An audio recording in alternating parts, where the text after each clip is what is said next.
Recently, EKU Libraries purchased access to a large collection of children's books in ebook format. This is to support our education students, as we know that many of you are taking classes online and living off campus during the pandemic. These books are available through a platform called MackinVIA. There are two ways to access the MackinVIA ebooks. First, from the library's homepage, choose the link to Databases.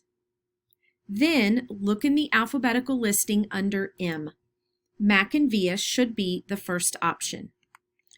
You can also get to the MackinVIA collection by visiting libguides.eku.edu/Mackin. Once inside the MackinVIA interface, choose the Groups link.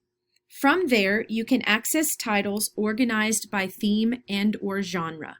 You can also browse the other options on the left navigation bar to see what other books are available in the MackinVIA collection.